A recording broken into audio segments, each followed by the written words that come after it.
For the top end, I know we had a fair old scare last night. The response from our public health and police teams was sensational. If anybody saw what looked like SWAT teams driving through Stewart Park last night, that was them. They identified 49 casual contacts, got them tested and isolated. Almost all of those test results are back, all are negative. In addition to that, we are confident that the close contacts from the Buff Club and the Zumba sites have been located and isolated. Every result is negative. But because they are close contacts, they will stay in isolation for the full 14 days still. And the casual contacts will stay in isolation until they return a negative result. And the thing that really sealed the deal for us on the top end is a new round of wastewater testing for Darwin, which has come back negative. In Alice Springs, again, all close contacts will stay in isolation for the full 14 days, given the higher risk of exposure and the possibility they can still be infectious. As we've talked about before, with the Delta variant, there is a stronger chance that a contact becomes positive around a week or so following transmission. But because we have quickly found the close contacts, we are confident that if they do become infectious in the coming days, the virus will stay trapped. Also for Alice Springs, based on our conversations with the health experts in South Australia, we now have a very high degree of confidence that the man who spent 7 hours in Alice Springs Airport had low or no infectivity during that period. That advice, coupled with the testing and tracing we have done, gives us the comfort we need to bring forward the end of the Alice Springs lockdown to today. We are confident, but we are not complacent. That's why everybody under stay-at-home orders will be subject to the strictest compliance we've seen, and the Police Commissioner will talk to you about that. As we showed yesterday, if you break our rules, you get caught. And that's why we will keep some rules and restrictions in place for the next 7 days to give us an extra level of protection as we step out of lockdown and get back to normal. That takes us through to one full replication cycle from when we got the first positive case. If there are any new positive cases in isolation, that may change the replication cycle, but right now it's just for the next week. As of 1 p.m, there will be no restrictions on reasons to leave your home, and travel restrictions in and out of lockdown areas will cease. But the following rules will be in place until 1 p.m. on Friday the 9th of July, and will apply in both the top end and in Alice Springs. They'll also apply to people who've been in these areas during the lockdown, but travel elsewhere in the territory in the next week. You take the rules with you. First, masks. People in the top end and Alice Springs must wear a mask when you're in public and cannot maintain a physical distance of 1.5 metres, and at work where physical distancing from others is not possible. You do not need to wear a mask when at home. When you're at work, but can be physically distanced from people, and other times when you can maintain a physical distance. I'll give you some examples. If you're going to the supermarket or into a shop, chuck on your mask. If you visit the hairdressers or a beauty therapist, things like that, keep your mask on. If you're heading out for dinner or a drink, wear a mask, but you can remove it while you are seated. If you're queuing for a coffee takeaway with people around you, wear your mask. At work, you don't have to wear a mask where you can stay away from others, like at some offices or working outdoors. I'll give you an example. If I'm sitting in my office by myself, I might take it off. When I go into a cabinet meeting with my colleagues, the mask will go on. However, in workplaces where physical distancing is not possible, like hospitality and most retail and service industries, wearing a mask will be required. Face masks are required on public transport, taxis and ride shares. In addition to the mask wearing rules, there are some other important requirements. For the next 7 days, for our hospitality venues, patrons will need to be seated for anything that isn't takeaway. That will help keep a limit on numbers, it will help with physical distancing, and it will help control movement between different groups of people. Of course, all these venues already have check-in systems and COVID-safe procedures. Indoor exercise, like gyms, as well as markets, have been identified as the highest risk sites, and they will need to remain closed for another 7 days. You just have to look everywhere else to know how dangerous they can be, especially gyms. So for just 7 more days, we will need indoor exercise venues and markets to stay closed.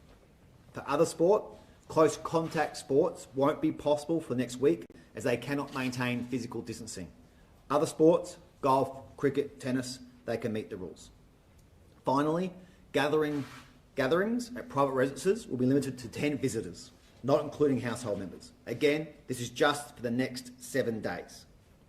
We are not putting any additional restrictions on other big events, but the mask rules must be adhered to and the QR codes must be used. It's those two things together that will mean if your event can proceed. These rules are pretty simple. They aren't too onerous and they are only for 1 week. They give us a bit of extra protection, and I think we can all agree they are way better than a longer lockdown. As well as these temporary restrictions, we will now require all businesses and places where customers and clients visit to establish a COVID-safe check-in system, such as the Territory Check-In app. The QR code system was the best weapon our contact tracers had at their disposal in the past week. It's one of the reasons our lockdown could be so short. In the past, we've only required some premises to have this system in place. Now we want it rolled out across the board. In the past, we've also required that the check-in system only be used if you're at premises for longer than 15 minutes. We will now require it to be used for any length of time. And we'll talk more about that process in the coming days. Finally, we'll be requiring that anyone who enters the Northern Territory after leaving a non-territory quarantine facility must get a COVID test within 3 days. Right now, this rule only applies to people exiting international quarantine. It will now be required of any kind of quarantine in any part of Australia. So that's it. If we stick to these rules for a bit longer, if we keep respecting each other and doing the right thing, we can leave this lockdown behind us. I know these rules mean more work for our local businesses, who have already been hurting so much this week. But I'm sure we all agree that being open with some restrictions is better than being shut. And the reason our lockdown could be so short is because of these measures, like the QR codes that we already had in place. I am sorry for the late notice today. We worked as fast as we could through the night to get the answers we needed today. Unfortunately, there is no crystal ball with coronavirus. We will have our small business champions on hand this afternoon and over the weekend, and our compliance teams will be focused on educating people first, not punishing people. And I especially want to mention Territorians who are casual workers. Sadly, Commonwealth assistance for lost work is only available when lockdowns last a week or more. So I am sorry that doesn't apply here. But a shorter lockdown is obviously better than a longer lockdown, and now we can all get back to work. I hope this is our first lockdown and our last lockdown, but I can't promise that it will be. I want to assure industry and businesses and all Territorians we will undertake a review of everything we've done this past week and learn any lessons we need to in case this has to happen again. Our ministers, alongside the Chief Health Officer, will be consulting with their sectors in the coming weeks, debriefing with you, listening to you. Of course, the core of our response cannot change. Lives always come first, always. I do want to remind Territorians of why this lockdown was necessary. When we made this decision on Sunday, it was to buy time. I don't think we can underestimate how close the Territory came to the edge of the cliff this past week. Since the beginning of this pandemic, there's always been a nightmare scenario playing out in our heads. One case is let loose in Darwin or Alice for a few days, then 2 or 3 more catch it. It reaches our Indigenous population, then it's carried into a remote community.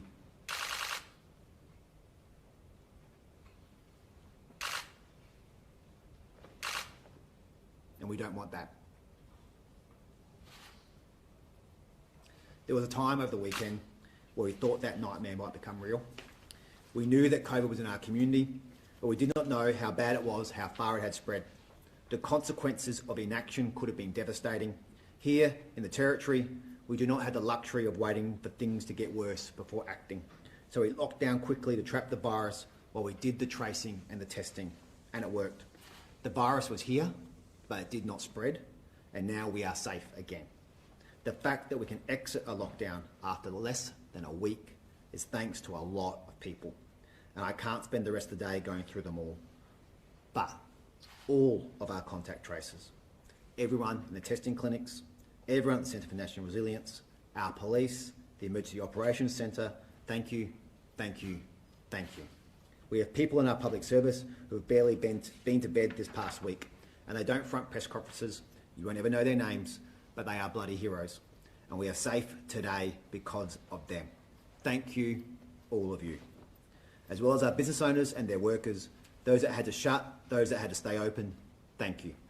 Everyone staffing the hotlines, 27,000 calls, and the hotline is still open, but we'll probably let them go to sleep at night now. Our Aboriginal groups like Larrakia, our health and housing groups, the land councils. Everyone who had to keep working to get the rest of us going, you are frontline workers too, thank you. And of course, every Territorian who stayed inside, who kept their mask on, who bought takeaway, all the little individual things you each did, all of that combined, that kept us safe and strong. You all played your role on Team Territory. Thank you so much. Because of that, you now have to go back to work again. Sorry about that. But you can also head out for a beer and a meal, see loved ones, all the things that feel really special to us when they are taken away. And I think right around the Territory this weekend is going to feel extra special. Enjoy it. Thank you.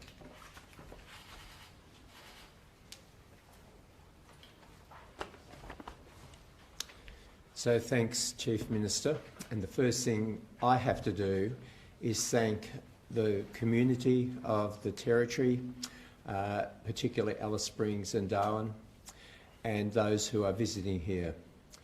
At the beginning of the pandemic, I was this is even before we even knew what was causing the illness and deaths in China. And the straight away thought of mine was we had a direct flight from southern China. And I've lived and worked with Aboriginal people for a long time, 20 years.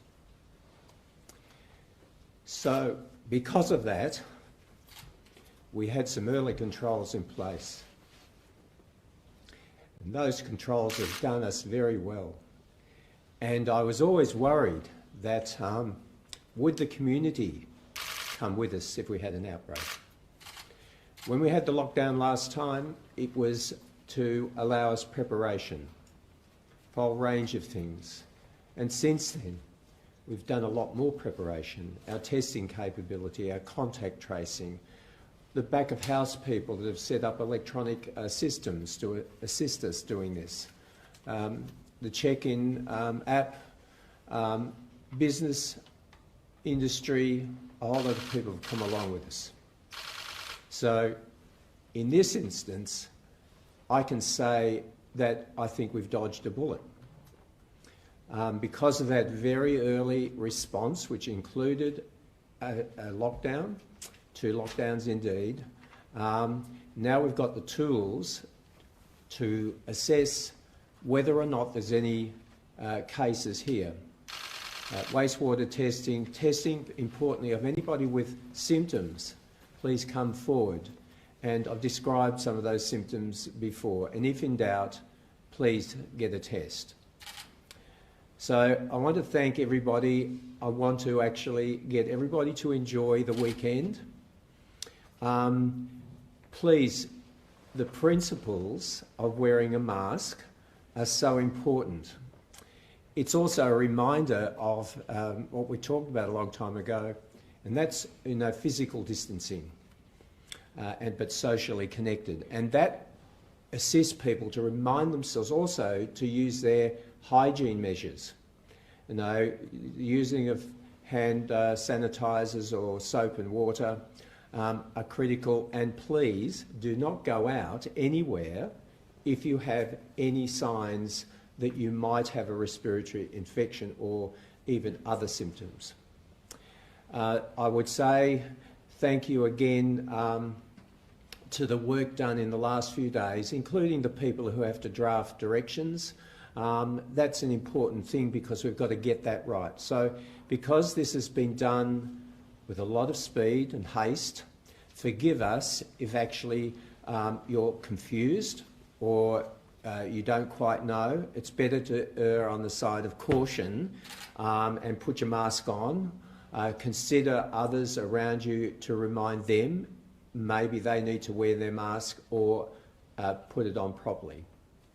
So enjoy the weekend, enjoy the next week, enjoy the wonderful open spaces across the Territory, and I will keep you informed of any new information. And that new information could mean that there could be another extension of a lockdown. But at the moment, we have confidence, as I've described to you yesterday and other days, about we believe that we have low risk, particularly in Alice Springs, very low risk, and we believe we've got all of the controls in place in the top end. And thank you for coming along the journey with us. I've been known to say I'm calm, and I am, but I was a bit terrified.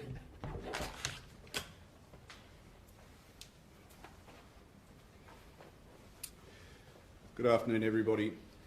It's very important that we do maintain a level of brevity in all of this. This is fantastic news, and we've got here through a lot of hard work, but more notably, a whole lot of cooperation. So I do want to personally pay my thanks to the Northern Territory community and also to our media who've been able to keep you so well informed over that journey. It's a partnership that I'm very, very pleased to see has worked as effectively as it is. I'll talk more about the lifting shortly, but I want to restate what is currently going on across the country and what impact that has on the Northern Territory. Our border checkpoints will remain. There are hotspots across the country. Our arrival processing will continue at the airports. We have to be conscious that we continue to try and mitigate the entry of coronavirus into the Northern Territory. So as much as 1 p.m. will be a great time for the Northern Territory, inwardly, we must continue to be vigilant in all that we do to mitigate the entry. So please just bear that in mind. Again, whilst the restrictions have been lifted to the degree that they have, there are some that remain, and that is to ensure the replication cycle is covered. What I would urge you to do is to default to common sense. Now, I know at times that can be a big ask, but if you don't need to head out and about, don't. Try and restrict your movements just out of a reasonableness of ensuring that we're mitigating any likely transfer. Across the Northern Territory, people will now move freely again, but I want to restate this point. If you have been in the lockdown area over the period of the lockdown, you are to act under these provisions now for the remaining 7 days. To people who reside in remote communities, many of the people that will come into your community will be essential workers. They will be obliged to wear masks if they are unable to maintain 1.5 metres. They are there to help you. Just be respectful of the fact that they have to maintain some provisions and may likely be wearing masks to ensure that they are compliant. That is to continue to ensure mitigation is in place. The work that has been taken to date has been nothing short of exceptional. The Emergency Operations Centre has been operating 24 hours a day since this lockdown was declared. The contact tracers have done the best they can, and where they haven't been able to make contact with people, police officers have headed out to locate them. Some of the lessons we've learnt, and we understand that when people particularly are flying in and flying out, turn their phones off. What I would encourage you to do is turn them to silent so that you get a decent rest. But please leave your phone on so that we can get messages to you and get a response to you in a reasonable period of time. We don't want to impact your ability to rest, but we want to make sure that we can get in contact with you, that if you have been potentially exposed, you have awareness as soon as we can reasonably make that happen. Going into the Northern Territory and the greater lockdown areas that have been in place post 1 p.m. today, we will be doing active compliance activity. Again, we will have an education first focus here. We want people to enjoy the freedoms that we hold so dear here. Please be very reassured, we are critically conscious, and I know the Cho is, that we do not take your freedoms away from you lightly. We equally want to move as quickly as we can to allow you to have your freedoms back, and that's why we've tried to be as broad as we can whilst also mitigating the risk. There have been enormous efforts across the board. I've had many police officers in particular that were caught up in the lockdown zones who didn't stand down, who put the uniform on and assisted us. Service above self across the whole of the Northern Territory public sector has been evident over this period of time, and here we are within 5 days coming out of that lockdown, and Alice Springs coming out of lockdown 24 hours than anticipated. It's been an enormous effort. I just want to also touch on some of the commentary that I understand has occurred on local radio in Darwin this morning as it related to the individual that was at the Buff Club and his movements. What I can confirm so far is an investigation is underway. I want to also state that I will allow that investigation to go through unimpeded. However, be very, very clear on this point. That individual was under a self-isolation order. It is known that the information of the locations that he attended originally were not accurately provided. That individual breached the isolation order by going to the supermarket on Sunday. That set us back. The message to all: to be able to stay at home and self-isolate is a privilege. Do not breach the trust of the Northern Territory if you are afforded that privilege. To Territorians, 7 days, be smart, adhere to common sense, help us to help you. We'll be out of this next Friday afternoon if we all do the right thing. Thank you.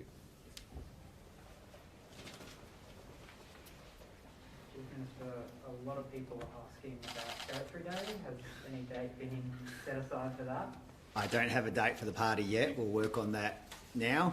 I think the most important thing, obviously, is the method of exit and getting through the next 7 days. So we want to get to that full replication cycle, and then we'll pick a date after that we can all celebrate as Territorians. I don't want to get too far ahead of us. We've come a long way in a week, but we've obviously got some restrictions in place for the next 7 days.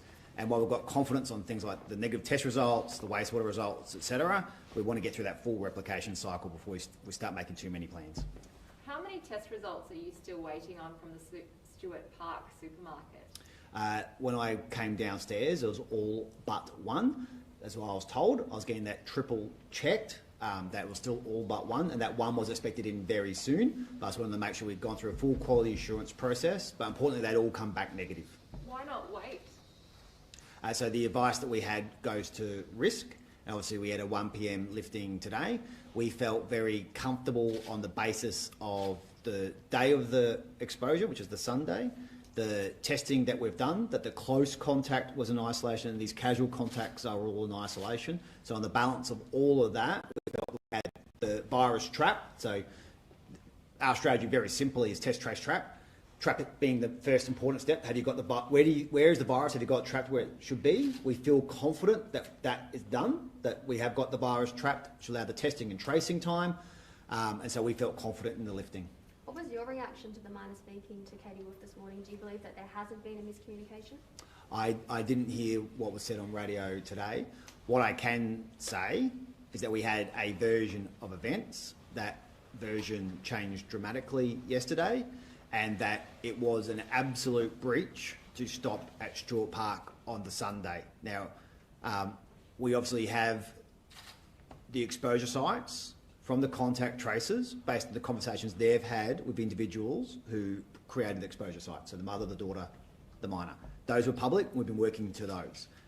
Police, as the Commissioner said, are now interrogating the full set of events, but it was absolutely a breach of the law to stop at the supermarket on the Sunday after being given the direction he'd been given to both stay at home and then to transition to Centre for National Resilience. So that is obviously a problem. We wouldn't be having this conversation at all if he'd obeyed the direction he'd been given. I understand he's now putting a story. That story is being tested by the police vigorously. Will you be pushing criminal charges? I might pass to the Commissioner to be able to answer that question.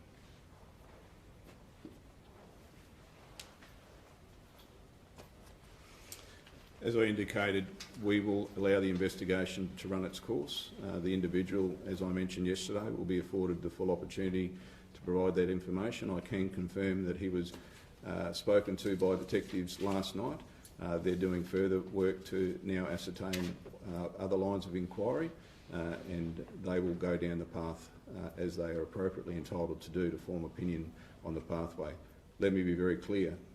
There will be no direction from me or anybody external to this agency as it relates to the laying of criminal charges.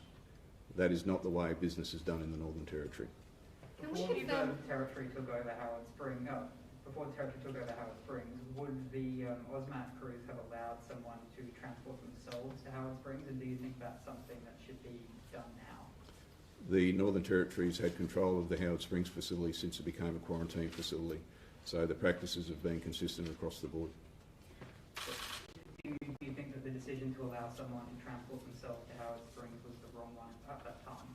Again, we'll allow the investigation, because I've asked quite a broad investigation as to all of the activities here, but there is absolutely no risk for an individual. In fact, it would be argued that you could suggest that an individual travelling by themselves in their private car to Howard Springs appropriately poses very, very little risk. To place them into a ride share, for example, would potentially open further risk. We have COVID taxis that are specifically utilised for such purposes where people cannot transport themselves. I'm well satisfied with the processes that are in place. However, if the investigation identifies any broader concerns, we will consider those accordingly.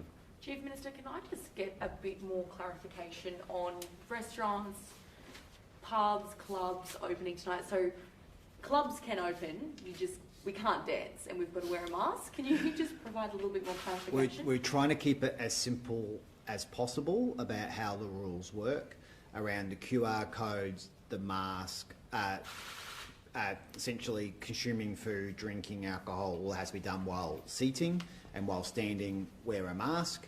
So we're trying to keep it as practical as possible. I recognise that in those circumstances, some pubs or clubs might choose not to open with those rules in place, but we're trying to make this as simple and principles-based as possible. I recognise others on exiting have often put a cascading series of qualifiers. That makes things very difficult from a police point of view or a health officer point of view when it comes to compliance. So we're trying to keep the rules very simple.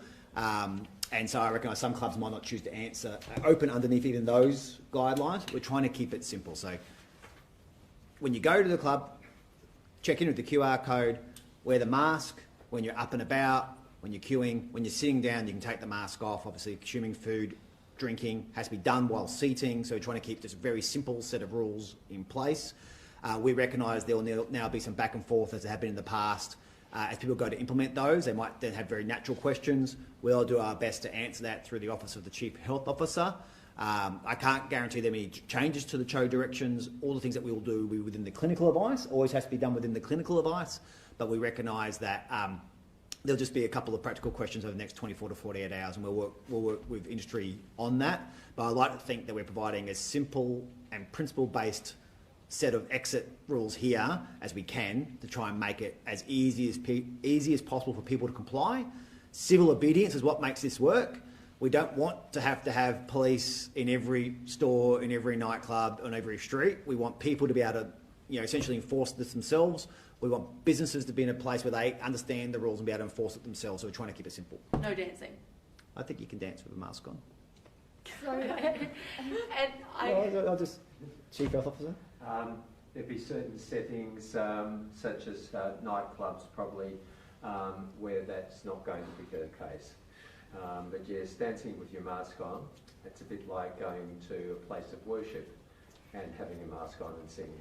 so no limits on the amount of guests at a wedding unless you're getting married at home? Yeah, pretty much. and I understand you let the hospitality industry know a little bit prior to this announcement. We made some minor phone calls around, I know, like the Northern Land Council. I can't go through the full list. It was, those would be happening even now. So it wasn't so much before the announcement as opposed to there's a number of phone calls we need to make and they commenced. So apologies if you weren't phoned prior to the press conference, but there's just a cascading series of phone calls that have to be made now. I know Congress was given a call just before, so they'll be happening now as well. So it's not a question of before or after press conference as opposed to there's a lot of phone calls we have to make, and we started as soon as we could. Just back on the supermarket, there was quite a lot of people there on Sunday. As you know, there was a huge rush to the shops.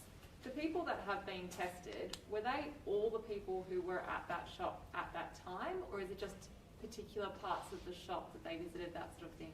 I might pass to the CHO to confirm, but my understanding everybody who was in the store that we could identify in the CCTV footage, and those people who identified themselves as well. So it's about 49 people, which is a lot to go through Stuart Park shops for that 15 minutes, but I might just get the Cho to confirm that.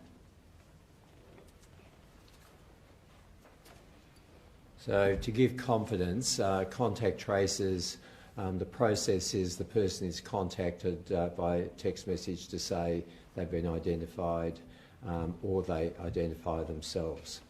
And then the process then is to accurately assess when they were in the shop, including the use of CCTV, and where they were, and in relation to the person who went there. So it's actually not a single thing, and often what is done, and this has certainly been the case in this outbreak, to go back and verify again, because sometimes people remember different things. I was in a different aisle, or whatever it was. I went to go into the supermarket, but then I left. So whether it be a large supermarket or a small supermarket or venue, that's a process that sometimes takes hours over maybe a period of time. Again, if I could also go back to some of the previous questions, we did do this with haste, but with a lot of thought and consultation with our teams. And as a result of that, there might be some things that are somewhat uncertain, so there'll be media statements.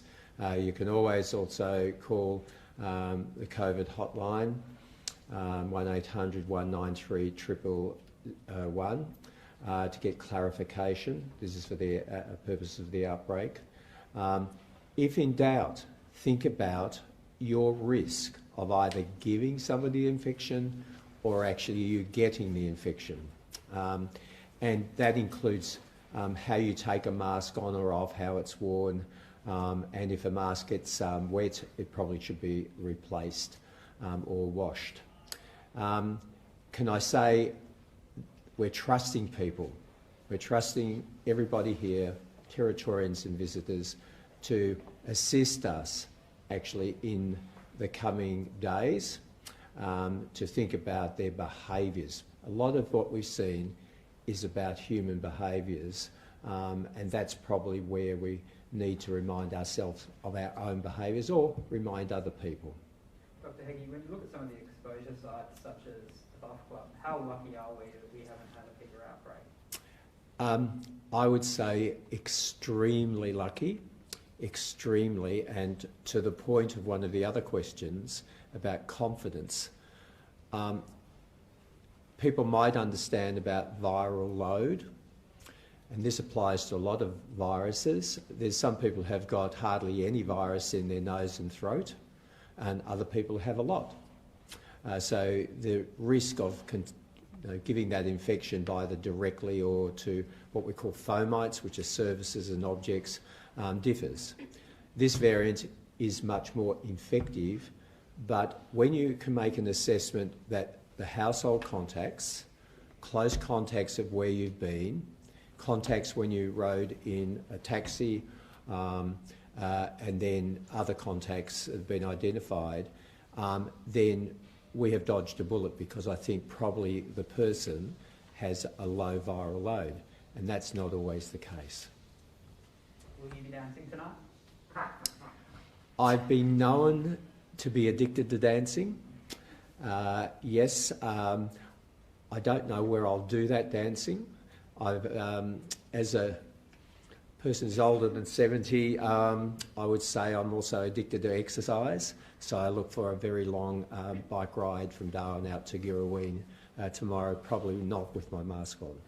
Will there be any penalties for businesses that fail to comply with those QR codes? I think the Commissioner and the Chief Minister said before that we approach things in an education model. So we advise people, we give them further advice, encouragement, and this is going to be new for some businesses and activities. So, but it's one of the tools, and we'd already planned to do this indeed, because we want to know where people have attended. and not just for more than 15 minutes. So what will happen is that as we go through, and we've had a strong partnership with different parts of industry, including hospitality and tourism, to assist them to understand how they can do it. It can be a tour in a four-wheel drive versus a tour bus. So I think what's important to understand, all of this is done in an education model, but if people aren't complying, this is important way of actually contact tracing. There were still people this morning who were waiting for a test who they believe were at the supermarket during that time. Have they been tested, or have they been identified as not needing a test?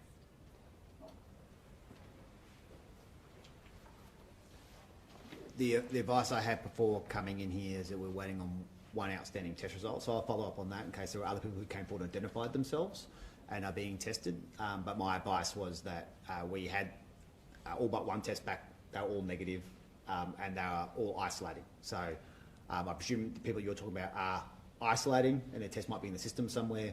Maybe I got the result before they did, but we'll find out about that. But so far, everything we knew was casual contacts and isolation. So, you know, trapped, tested, negative so far, and we'll follow up.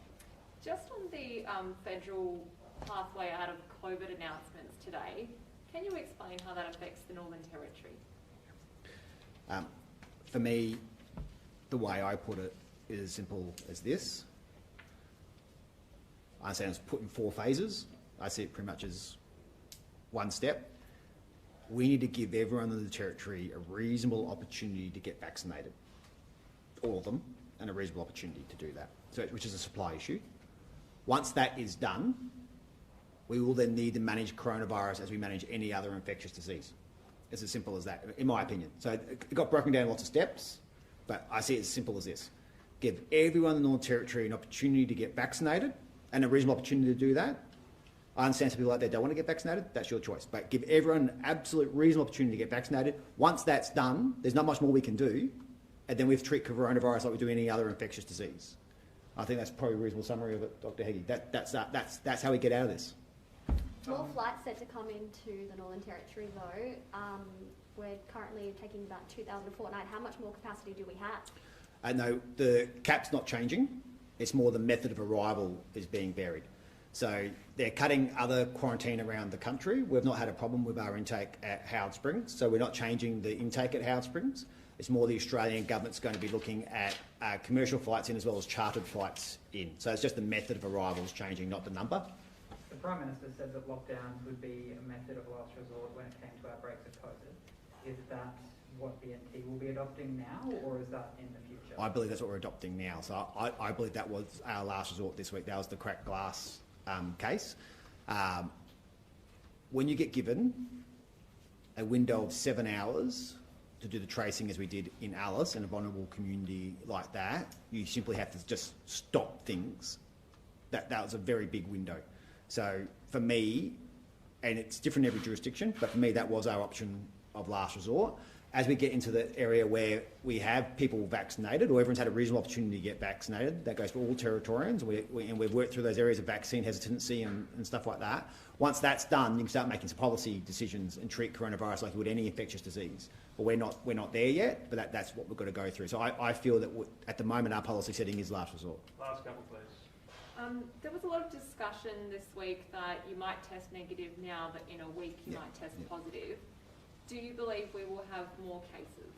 I think there is a strong possibility of that on second tests. Where we're confident, though, is that we've got the virus trapped. So as in we've got those close contacts either at home or at Centre for National Resilience. So for us at the moment, based off everything we know, we've got those people who we are worried about under 14-day stay-at-home orders at home or at Centre for National Resilience. And we've obviously got the compliance measures in place. So there is a chance. We've seen some second tests come back positive already. So it's about test, trace, trap. We've got the virus trapped. On the Turf Club, Go on. a letter from legal reps for Brett Dixon say your former chief of staff told Mr Dixon repeatedly that you personally enthusiastically supported the grandstand's construction. Is this the case? Yes, I supported the grandstand being built. I've already been public about that. What response have you had from the board since you called for them to resign a week ago? I understand, I haven't much chance to follow this up this week, but I understand the majority of them have resigned. I think there are 3. I wouldn't be able, I have to fact check that. I think there are 3 who haven't resigned. Are you What's gonna the move reaction to legislation to Well, make them resign? That will be in August, but yeah, if we don't move through it. So for me, I've made my position clear. It's now for the Turf Club to respond to that, and they will do or not do what they do, and then if I have to, I'll make laws in August to deal with it. Did your government champion to have the grandstand built before the 2019 Darwin Cup so you could receive praise for the project in the lead up to the 2020 election? No. But we were very keen for the work to happen as quickly as possible in terms of a construction project. So it wasn't a timing thing for anything beyond we needed the jobs, because there was a point in time, if people can remember, that we were very keen to create as many construction jobs as possible post the Impex construction cliff winding down. Just on Landbridge, how much public funding has the NT government given to the project? So we've said we'll put money into public things in and around the project. So as I understood it, for example, we said we would help with that air bridge, things like that. So it wasn't so much public money to Landbridge as opposed to public money for the hotel and for what you might call public goods, public access, public surrounds.